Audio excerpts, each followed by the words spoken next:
যেমন ব্যাটিং তেমন বোলিং, দুই ইউনিটেই Lahore Qalandars extraordinary. Bat হাতে রাজা হাসিবুল্লাহদের মারকুটে ব্যাটিংয়ের পর বল হাতে জ্বলে উঠেন মুস্তাফিজ। পাওয়ার প্লের শেষ ওভারটাই ওর প্রথম। 4 রান খরচায় যেন বুঝিয়ে দিলেন সামনের ওভারটা হতে যাচ্ছে আরও কঠিন, ভয়ঙ্কর।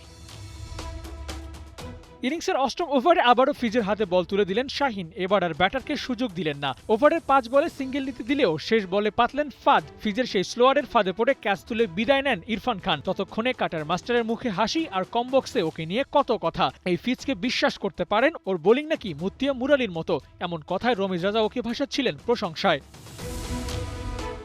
ম্যাচটা লাহোর প্রথম ইনিংসেই এগিয়ে রেখেছিল। দ্বিতীয় ইনিংসে কেবল জয়ের আনুষ্ঠানিকতা। 199 রানের টোটাল চেজ করে জেতাটা হায়দ্রাবাদ কিংসম্যানের জন্য কঠিন না, প্রায় অসম্ভবই হয়ে পড়ে। সাইম আইয়ুব আর ওসমান খানের বিদায়ে লাবুশানের খানিকক্ষণ টেনে নেন অবশ্য, কিন্তু সেটিও আর কত। ফিজ, রাজা, হারিস রৌফ, শাহিনদের মতো বোলারদের সামনে লাবুশানি হয়ে পড়েন অসহায়। দলের বাকি ব্যাটাররাও কোনো মতে 2-4টা বল খেলেই নেয় বিদায়।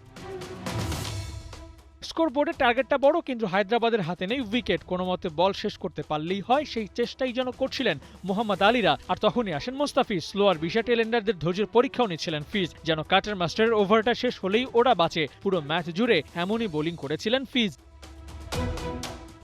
লাহোর টুর্নামেন্টের ডিফেন্ডিং চ্যাম্পিয়ন, এবারও শিরোপা জয়ের লক্ষ্য নিয়ে ওরা শক্তপোক্ত দল সাজিয়েছে। প্রথম ম্যাচে 69 রানে জয় তুলে নিয়ে মোস্তাফিজরা আছে আপার হ্যান্ডে। টার্গেট নেক্সট ম্যাচ করাচির বিপক্ষে।